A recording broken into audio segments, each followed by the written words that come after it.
My husband's ex-lover jumped off the newsroom rooftop now. He wants a divorce from me. They said it was suicide. But why was my husband's wedding ring in his dead ex-boyfriend's clenched hand? I never believed in perfect love. Not when you're an Omega working behind the scenes in a cutthroat media house in downtown Chicago. And especially not when your husband Elliot Mathers's a beta from an old money family with secrets tucked into every cufflink. But we made it work. Or at least I thought we did. Until last Tuesday when Mason, Elliot's ex-lover and my colleague, jumped from the rooftop of the Tribune building during the 6 p.m. news rundown. Right after I saw them arguing in the hallway. Elliot didn't come home that night. He didn't come home the night after either. When he finally did his tie missing, his hair a mess, eyes bloodshot from either crying or guilt, didn't say hi. He said, "We need to talk." That's when I knew. Love, even the kind that survives public whispers and hidden heats, sometimes dies quietly. And sometimes it ends on a rooftop. I met Elliot 3 years ago during a protest he was covering for a freelance story. I was running sound for the press crew, hiding my sense suppressants under layers of caffeine and sarcasm. He handed me a broken mic cable with that tight-lipped smirk of his and said, "Looks like it needs a better man to handle it." It was the dumbest pickup line I'd ever heard.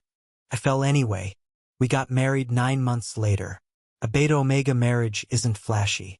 There are no heat cycles to sync, no legal bindings over scent or mating marks.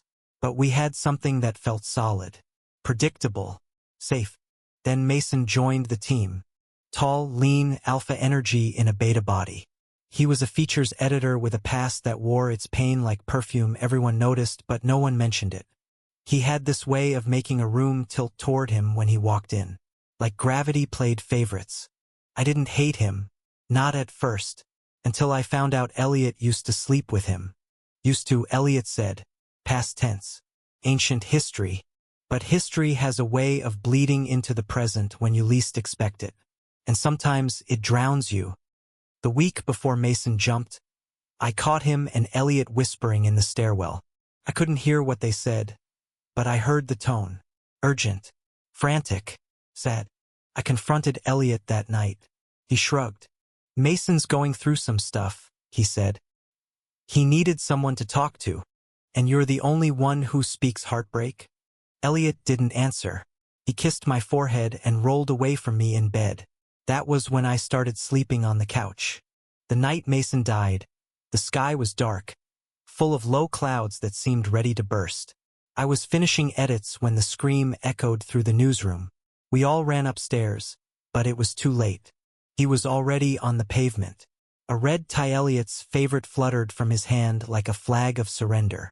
Later, the coroner said it was suicide. Case closed. But no one explained the bruises on his wrists, or the fact that he called Elliot 17 times that day, or the letter that wasn't found, or the voicemail that was mysteriously deleted. And no one could explain the gold ring, the one with our initials found in Mason's palm. I didn't ask Elliot about it. I wanted him to tell me. I wanted him to look at me and confess whatever part of his heart still belonged to the man lying in the morgue. Instead, he asked for a divorce.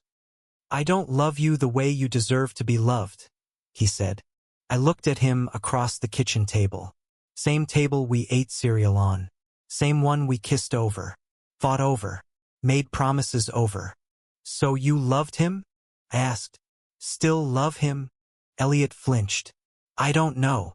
That was the cruelest answer of all. Because if he had said yes, I could have hated him.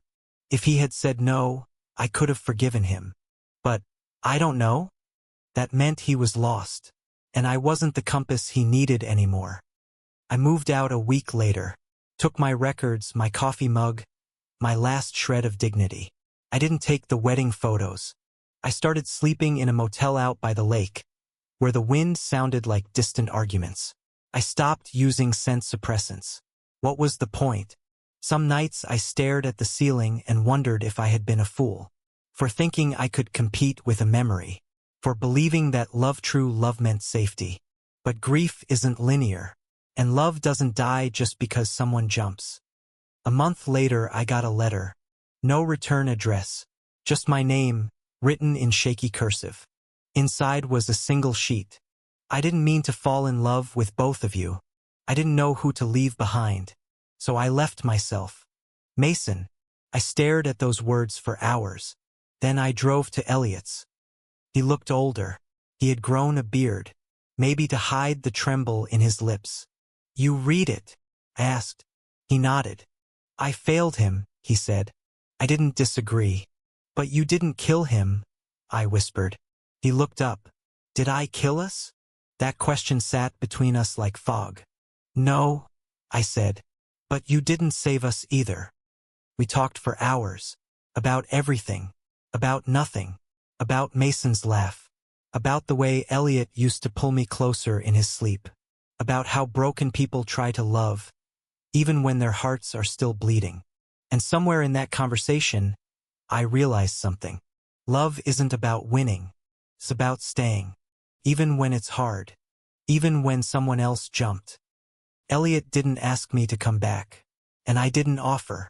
But when I left that night, he held my hand at the door.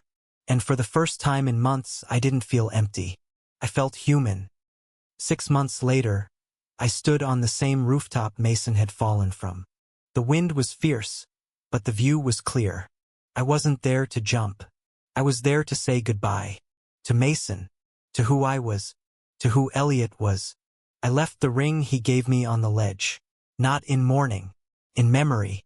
Then I walked away. Today, I write stories for a queer youth magazine in Brooklyn. It doesn't pay much, but the kids write letters. They say my columns help them survive. Sometimes, love doesn't get a second chance. But truth always does. And sometimes that's enough.